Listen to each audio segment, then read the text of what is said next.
గారి అనాలిసిస్. ఋషి గారు అతను అమాయకుడు కాదు, కానీ తెలివైనడు కూడా కాదు. అతను ఒక మూర్ఖుడు అంతే. ఇంకా అంతకుమించి చెప్పాలంటే ఇంకా అంతగా రెండు ముక్కల్లో చెప్పలేము అతని గురించి. అతను పురుల్లో ఏదో బుద్ధి పుడతా బుద్ధి ప్రకారం చేస్తాడు. అతనికి తెలుసండి ఎవరో భుజాల మీద తుపాకీ పెట్టి కాల్చాలా ఏంటన్నది అతనికి తెలుసు. వస్తే పోతే ఆళ్ళపోతారు. ఈరోజు చేస్తుంది అంతే. కాపు సామాజిక వర్గ నేతల మీద, వాళ్ళ పార్టీలో నేతల మీద భుజాల మీద పెట్టి తుపాకీ పెట్టి కాలుస్తున్నాడు. మనం మాట్లాడుతున్నాడు ఇప్పుడు జంజీ అని మాట్లాడుతున్నాం. చంద్రబాబు గారు, పవన్ కళ్యాణ్ గారు, లోకేష్ గారు ఏం మాట్లాడతారంటే next generation alpha, generation beta, అదే జనరేషన్ బీటా గురించి కూడా మాట్లాడుతున్నారు. అంటే 2047 ఆంధ్రప్రదేశ్ స్వర్ణాంధ్రప్రదేశ్గా చేయాలనే లక్ష్యంతో వీళ్ళ కృషి చేస్తున్నారు. ఇందాక సత్యమూర్తి గారు చెప్పినట్టు వీళ్ళు ఏంటంటే 1960 పాలిటిక్స్ 80 వీళ్ళు రాజకీయాలు చేస్తున్నారు. నేను అంటుంది కాపు సామాజిక వర్గం అంటే గతంలో తెలిసేది కదండి. ఈరోజు సోషల్ మీడియా యుగం. ఏం జరుగుతుందో, గతంలో ఏం జరిగింది, ఏం జరుగుతుందో, ఏం జరగబోతుంది అనేది కూడా చక్కచక్క తెలుస్తుందండి. ఈ రోజున కాపు సామాజిక వర్గానికి నేను నిజంగా వీళ్ళకి థ్యాంక్స్ చెప్పాలండి. వైసీపీ నాయకులకి ఎప్పుడైతే ఈ కాపు పాలిటిక్స్ చేస్తున్నారో వీళ్ళ కుట్రలను కాపు సామాజిక వర్గం గమనిస్తుంది. గతంలో కాస్త 20% 30% అటు ఉన్న వాళ్ళు ఎవరైనా ఉన్నారో వాళ్ళందరూ కూడా ఇటు వస్తారు. ఈ నాయకుల ఇళ్లలో కూడా ఎవరైతే ఈ మీటింగ్లు పెట్టుకున్న నాయకుల ఇళ్లలో కూడా ఆ ఇళ్లలో ఓట్లు కూడా కూటమి పడతాయి. అటువంటి పని చేస్తున్నారు. ఎందుకంటే ప్రజలతో మాట్లాడుతూ ఉంటే అప్డేట్ వస్తుందండి. ఏం జరుగుతుంది రాష్ట్రంలో, గతంలో ఏం జరగలేదు, ఇప్పుడు ఏం జరుగుతుంది, ఎటువంటి డెవలప్మెంట్ జరుగుతుంది, ఎటువంటి పరిశ్రమలు వస్తున్నాయనేది ప్రజలతో మాట్లాడితే తెలుస్తుంది. అంతేగాని వాళ్ళ నాయకుడు చెప్పినట్టు కూర్చుంటే ఎలా కుదురుద్ది? ఈ రోజున కాపురే కదండి.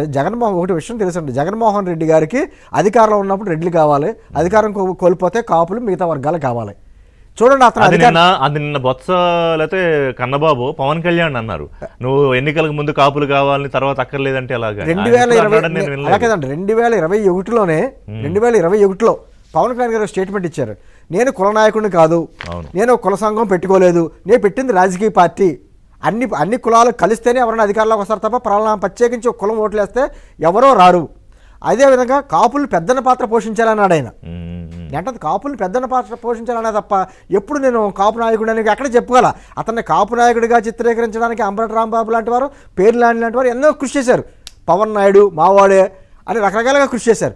కుదరట్లా. నీ అంటే ప్రయత్నం కూడా చేశారు కదా, ఎన్నో రకాలుగా కుట్రలు చేశారు, కుట్రలు చేశారు. నేను అంటే కాపు సామాజిక వర్గం కావచ్చు, వేరే వర్గం కావచ్చు. ఋషి గారు ఈ రోజుల్లో ఈ జనరేషన్లో ఏం కోరుకుంటున్నారంటే నా కుటుంబం బాగుండాలి, నా బిడ్డలు బాగుండాలి, నా రాష్ట్ర భవిష్యత్తు బాగుండాలని కోరుకుంటున్నారు తప్ప నా కులం అంటే కుల చట్టంలో అనేవారు కదా కులం కూడి పెడుతుందా అని.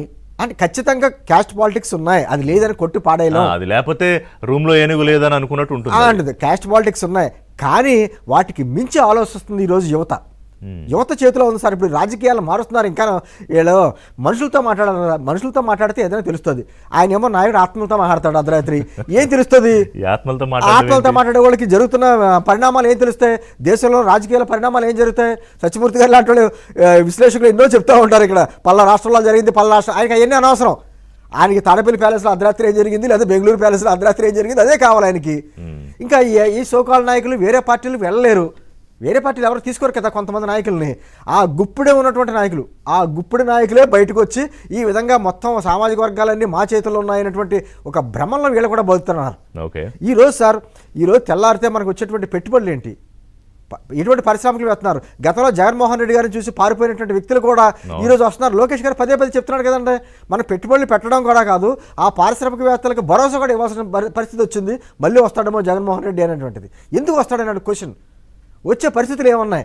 వచ్చే పరిస్థితులు ఎప్పుడున్నాయంటే మనం తప్పు చేస్తే వస్తాడు తప్ప వచ్చే పరిస్థితి ప్రజలు కాదు, తప్పు కాదు. అలాగే విజయసాయి రెడ్డి కూడా అంటే ఇక్కడ ఎందుకంటే పవన్ కళ్యాణ్ చంద్రబాబు నాయుడు కాంబినేషన్ ఇంత హాట్ సెన్సేషనల్ కాంబినేషన్. ఎందుకంటే విజయసాయి రెడ్డి ఏమన్నాడు, బాబు మోకాళ్ళ మీద పాదయాత్రలు చేసినా, మరి దాన్ని ఏం యాత్రలు అంటారు, మోకాళ్ళ యాత్రలు చేసినా వీళ్ళిద్దరూ కలిసినంతకాలం నీకు కష్టమే అనేది ఖచ్చితంగా. ఎందుకంటే ఆ వాస్తవం తెలిసింది కాబట్టి అతను సైలెంట్ గా అందుకే ఈ కుట్రలు, అందుకనే కాపు కమ్మ సామాజిక వర్గం, లేదా కమ్మ వెర్సెస్ ఇతర కులాలు, లేకపోతేనేమో కాపు సామాజిక వర్గంలో చీల్చివేత, ఇన్ని రకాలుగా చేసిన అంటే ఆంధ్రప్రదేశ్ ప్రజలు డెవలప్మెంట్ కోరుకుంటున్నారు.